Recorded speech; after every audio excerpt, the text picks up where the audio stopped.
அப்புறம் பார்த்தா இவரை குறைக்க அப்புறம் சொல்லிட்டாங்க. இவங்கள ஃபிக்ஸ் பண்ணிட்டு நீ குறைச்சிக்கோ அப்படின்ட்டாங்க. நீங்களும் ச்சே அப்படின்னு நினைச்சிருப்பீங்க. இல்ல எனக்கு அதெல்லாம் ஃபன்னுங்க.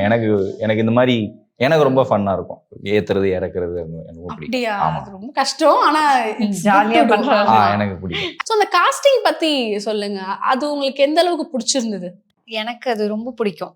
ஏன்னா சார் வந்துட்டு ஆரம்பத்திலே எல்லாத்துக்குமே ஒரு கேரக்டர் ஆர்க் வச்சு இவங்க தான் வேணும் அப்படின்னு ஒரு மைண்ட் செட்ல தான் தேடினாரு.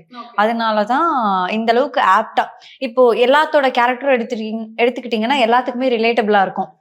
இப்போ இவரோட கேரக்டர் எடுத்துக்கிட்டீங்கன்னா இவருக்கு கொஞ்சம் ரிலேட்டபிளா இருக்கும், எனக்கு கொஞ்சம் ரிலேட்டபிளா இருக்கும். சனி தான் கீர்த்தி தான் சனி அந்த மாதிரி. ஸோ எல்லாத்துலயும் ரிலேட்டபிளா இருக்கும். அதனால பார்த்து பண்ணிருக்காங்க. ட்ரூ.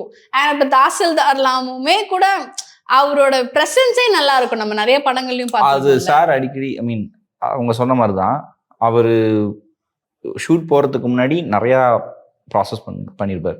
இவன் செட் ஆவாங்களா, அவங்க எவ்வளவோ பண்ணியிருக்கலாம், நிறைய ஃபேமஸாக கூட இருந்திருக்கலாம். பட் இவருக்கு செட் ஆகலைன்னா செட் ஆகலாம். இல்லை அந்த கேரக்டர் அவங்களுக்கு செட் ஆக மாட்டாங்க. என்ன செட் ஆகும், எங்கேயோ ஏதோ ஒரு சின்னதாக ஒரு வீடியோ பண்ணியிருப்பாரு, அது செட் ஆயிருந்துச்சு அப்படின்னா அவன் சூப்பராக இருப்பான், அவன் கரெக்டாக இருக்கும்.